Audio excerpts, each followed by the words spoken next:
Welcome back to Sanvi's taste world. ഇന്നൊരു അടിപൊളി chilli ഗോബിയുടെ recipe ആയിട്ടാണ് ഞാൻ വന്നിട്ടുള്ളത്. ഈ ചൈനീസ് റെസിപ്പീസിൽ ഏറ്റവും ടേസ്റ്റി ആയിട്ടുള്ളൊരു വെജിറ്റേറിയൻ ഐറ്റമാണ് ചില്ലി ഗോബി. റെസിപ്പിയിലേക്ക് പോകുന്നതിന് മുമ്പ് നിങ്ങൾ ആദ്യമായിട്ടാണ് ഈ ചാനൽ കാണുന്നതെങ്കിൽ പ്ലീസ് ഒന്ന് സബ്സ്ക്രൈബ് ചെയ്യണേ. കൂടെ തന്നെ അടുത്തുള്ള ആ ബെല്ലൈക്കൺ കൂടെ പ്രസ് ചെയ്യാൻ മറക്കരുത്. എങ്കിൽ മാത്രമേ ഞാൻ വീഡിയോ അപ്ലോഡ് ചെയ്യുന്ന സമയത്ത് തന്നെ നിങ്ങൾക്ക് നോട്ടിഫിക്കേഷൻ കിട്ടുള്ളൂ. അപ്പോൾ ഈ ചില്ലി ഗോബി ഉണ്ടാക്കാൻ വേണ്ടിയിട്ട് ഞാൻ ഇവിടെ വലിയൊരു കോളിഫ്ലവർ എടുത്ത് വെച്ചിട്ടുണ്ട്. ഇതിനെ ഇതളുകളാക്കി ഇളക്കിയെടുത്ത ശേഷം 3-4 വെള്ളത്തിൽ കഴുകി വൃത്തിയാക്കി വെച്ചിട്ടുണ്ട്. ഇനി ഇതിലേക്ക് നമ്മൾ കുറച്ച് ഉപ്പിട്ട ചൂടുവെള്ളം ഒഴിച്ച് വെക്കണം. അതിന് വേണ്ടിയിട്ട് കുറച്ച് വെള്ളം തിളപ്പിക്കാൻ വെച്ചിട്ടുണ്ട്. ഇതിലേക്ക് 1 ടീസ്പൂൺ അളവിൽ ഉപ്പ് ചേർക്കുക. ഈ തിളച്ച വെള്ളം നമ്മൾ ഇതളുകളാക്കി വെച്ചിരിക്കുന്ന കോളിഫ്ലവറിലേക്ക് ഒഴിച്ച് വെക്കുക.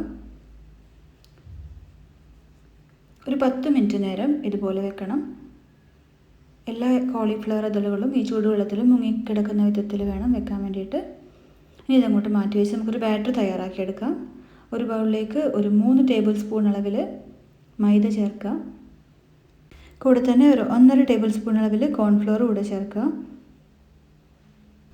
മൈദ എത്രയാണോ എടുക്കുന്നത് അതിൻ്റെ പകുതി അളവിലാണ് കോൺഫ്ലവർ ചേർക്കേണ്ടത്. കൂടെ തന്നെ ഞാൻ 1 ടേബിൾ സ്പൂൺ അരിപ്പൊടി കൂടെ ചേർക്കുകയാണ്, നല്ല ക്രിസ്പി ആയിരിക്കാൻ വേണ്ടിയിട്ടാണ്.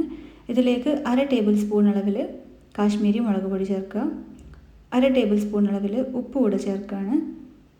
ഇനി ഇതിലേക്ക് 1 ടീസ്പൂൺ അളവിൽ ഇഞ്ചി അരച്ചത് ചേർക്കുകയാണ്. 1 ടേബിൾ സ്പൂൺ അളവിൽ വെളുത്തുള്ളി അരച്ചത് കൂടെ ചേർക്കുക. കൂടെ തന്നെ 1 ടേബിൾ സ്പൂൺ വിനിഗർ കൂടെ ചേർക്കുകയാണ്. ഇനി ഇതിലേക്ക് 1 ടേബിൾ സ്പൂൺ അളവിൽ സൺഫ്ലവർ ഓയിൽ കൂടെ ചേർക്കുന്നുണ്ട്. ഈ സൺഫ്ലവർ ഓയിൽ ചേർക്കുന്നത് നമ്മുടെ ഈ ഫ്രൈ നല്ല ക്രിസ്പി ആയിരിക്കാൻ വേണ്ടിയിട്ടാണ് സൺഫ്ലവർ ഓയിൽ ചേർക്കുന്നത്. അരിപ്പൊടി ചേർക്കുന്നതും അതിനു വേണ്ടി തന്നെയാണ്, പക്ഷേ സൺഫ്ലവർ ഓയിൽ കൂടെ ചേർത്ത് കഴിഞ്ഞാൽ ഒന്നുകൂടെ നന്നായി ക്രിസ്പി ആയിരിക്കും. ഇനി ഇതിലേക്ക് 1/2 ഗ്ലാസ് വെള്ളം കുറച്ചായിട്ട് ചേർത്തിട്ട് മിക്സ് ചെയ്തെടുക്കുക. വെള്ളം ഒരുപാട് ഒന്നിച്ച് ഒഴിക്കരുത്, കുറച്ചായിട്ട് ഒഴിച്ചിട്ട് ഇതുപോലെ മിക്സ് ചെയ്തെടുക്കണം. നമുക്ക് നല്ല തിക്ക് ബാറ്ററാണ് വേണ്ടത്, വെള്ളം കൂടിപ്പോകരുത്. നന്നായി സ്പൂൺ കൊണ്ട് ഇളക്കി മിക്സ് ചെയ്യുക. ഈ ഒരു പരുവത്തിലായാൽ മതിയാവും. ഇനി ഇതിലേക്ക് നമ്മൾ നേരത്തെ ചൂടുവെള്ളത്തിലിട്ട് വെച്ചിരുന്ന കോളിഫ്ലവർ ഒരു അരിപ്പയിലിട്ട് വെള്ളം ഊറ്റി കളഞ്ഞ ശേഷം ഈ ബാറ്ററിലേക്കിട്ട് മിക്സ് ചെയ്യാം. നന്നായി ഇളക്കി യോജിപ്പിക്കണം. ഈ കൂട്ട് കോളിഫ്ലവറിൻ്റെ എല്ലാ കഷ്ണങ്ങളിലേക്കും നന്നായി കോട്ട് ചെയ്ത് വരുന്ന വിധത്തിൽ യോജിപ്പിച്ചെടുക്കണം. ഇത് മിക്സ് ചെയ്തിട്ട് ഒരു 10 മിനിറ്റ് നേരം ഫ്രിഡ്ജിൽ വെക്കുകയാണെങ്കിലും നല്ലതാണ്. ഈ കൂട്ട് നന്നായി കോളിഫ്ലവറിലേക്ക് പിടിച്ചു കിട്ടും. നന്നായി മിക്സ് ചെയ്തെടുത്തിട്ടുണ്ട്. ഇനി ഒരു പാൻ അടുപ്പിൽ വെച്ച് അതിലേക്ക് ഫ്രൈ ചെയ്യാൻ ആവശ്യമുള്ള അത്രയും എണ്ണ ഒഴിക്കുക. ഞാൻ ഇവിടെ സൺഫ്ലവർ ഓയിലാണ് യൂസ് ചെയ്യുന്നത്. ഇനി ഇതിലേക്ക് കുറച്ച് കറിവേപ്പില ഇടുക. കറിവേപ്പില ഇടുന്നത് എന്തിനാണെന്ന് വെച്ചാൽ നമ്മൾ ഫ്രൈ ചെയ്യുന്ന സമയത്ത് എണ്ണ പൊട്ടിത്തെറിക്കാതിരിക്കാൻ വേണ്ടിയിട്ടാണ് ആദ്യം കറിവേപ്പില ഇടുന്നത്. ഇനി ഈ കൂട്ടിലേക്ക് കോട്ട് ചെയ്തിരിക്കുന്ന ഓരോ കോളിഫ്ലവർ കഷ്ണങ്ങളും ഇതിലേക്കിട്ട് വറുത്തെടുക്കാം. ഇത് കുറച്ച് അധിക സമയം എടുക്കും കുക്കാവാൻ വേണ്ടിയിട്ട്. ഒരു 10 മിനിറ്റ് കൊണ്ട് ഒരു സൈഡ് റെഡിയായി കിട്ടും. ഇടയ്ക്ക് ഒന്നിങ്ങനെ ഇളക്കി കൊടുക്കുക. അപ്പോൾ ഏകദേശം 10 മിനിറ്റ് കഴിഞ്ഞിട്ടുണ്ട്. മറിച്ചിടാം. മറ്റേ സൈഡ് കുക്കാവാനും ഒരു 5 മിനിറ്റ് സമയമെടുക്കും. എല്ലാ പീസസും ഞാൻ മറിച്ചിട്ടിട്ടുണ്ട്. ഒരു 5 മിനിറ്റ് കൂടെ കഴിഞ്ഞാൽ ഇത് റെഡിയായി കിട്ടും. മീഡിയം ഫ്ലെയിമിൽ മാത്രമേ കുക്ക് ചെയ്യാൻ പാടുള്ളൂ. ഇതിപ്പോൾ റെഡി ആയിട്ടുണ്ട്. നമുക്കിത് എണ്ണയിൽ നിന്ന് കോരി മാറ്റാം. ഇതേ എണ്ണയിൽ തന്നെ ബാക്കിയുള്ള കോളിഫ്ലവർ കൂടെ വറുത്ത് കോരിയെടുക്കാം. മുഴുവൻ കോളിഫ്ലവറും ഞാൻ വറുത്ത് കോരി എടുത്തിട്ടുണ്ട്. ഇനി വേറൊരു പാൻ അടുപ്പിൽ വെക്കുക. നമ്മൾ കോളിഫ്ലവർ വറുത്ത് വെച്ചിരിക്കുന്ന എണ്ണയിൽ നിന്ന് ഒരു 2 ടേബിൾ സ്പൂൺ ഓയിൽ ഈ പാനിലേക്ക് ഒഴിക്കുക. നല്ല ചൂടായി കിടക്കുന്ന ഓയിലാണ്. ഇതിലേക്ക് 1 ടേബിൾ സ്പൂൺ അളവിൽ വെളുത്തുള്ളി അരിഞ്ഞത് ചേർക്കുക. ഒരു ചൈനീസ് ഫ്ലേവർ കിട്ടാൻ വേണ്ടിയിട്ടാണ് നമ്മൾ എണ്ണയിലേക്ക് ആദ്യം തന്നെ വെളുത്തുള്ളി ചേർക്കുന്നത്. ഈ ചൈനീസ് റെസിപ്പീസ് തയ്യാറാക്കുന്ന സമയത്ത് എപ്പോഴും ഹൈ ഫ്ലെയിമിലാണ് വെക്കുക. അതുപോലെ ഓയിലിലേക്ക് ആദ്യം തന്നെ വെളുത്തുള്ളിയാണ് ചേർക്കുക. വെളുത്തുള്ളി ഒരുപാട് ബ്രൗൺ കളറൊന്നും ആവരുത്. ജസ്റ്റ് ഒന്ന് മൂത്ത് വരുന്ന സമയത്ത് 2 പച്ചമുളക് വട്ടത്തിലരിഞ്ഞത് കൂടെ ചേർക്കുക. ഇനി ഇതിലേക്ക് സവാള ചേർക്കണം.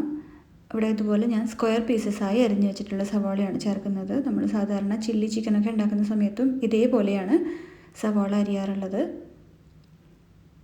സവാള ഗോൾഡൻ ബ്രൗൺ കളർ ആവേണ്ട കാര്യമൊന്നുമില്ല, ജസ്റ്റ് ഒന്ന് സോട്ട് ചെയ്തെടുത്താൽ മതി. ഇതിലേക്ക് കുറച്ച് കറിവേപ്പില കൂടെ ചേർക്കാം. ഇനി നമുക്കിതിലേക്ക് ചേർക്കാനുള്ളത് ക്യാപ്സിക്കമാണ്. ഞാൻ അവിടെ ഒരു വലിയ ക്യാപ്സിക്കത്തിൻ്റെ പകുതി ഇതുപോലെ സ്ക്വയർ പീസസായി അരിഞ്ഞ് വെച്ചിട്ടുണ്ട്, അതുകൂടി ചേർക്കാം. നന്നായി ഒന്ന് മിക്സ് ചെയ്തെടുക്കുക. ഇതൊരുപാട് വേവാൻ പാടില്ല, ജസ്റ്റ് ഒന്ന് കളർ മാറി വന്നാൽ മതിയാവും. ഇതിൻ്റെ ഒരു പച്ചമണം മാറുന്നത് വരെ ഒന്ന് ഇളക്കി യോജിപ്പിക്കുക. ഒരു 1/2 ടീസ്പൂൺ അളവിൽ ഉപ്പ് കൂടെ ചേർക്കുക. നന്നായി ഒന്ന് ഇളക്കി യോജിപ്പിക്കുക. ഇനി ഇതിലേക്ക് 1 ടേബിൾ സ്പൂൺ അളവിൽ സോയാ സോസ് ചേർക്കുക. 1 ടേബിൾ സ്പൂൺ മതിയാവും, കൂടുതൽ ചേർക്കരുത്. ഇനി ഇതിലേക്ക് ചേർക്കാനുള്ളത് ടൊമാറ്റോ സോസാണ്.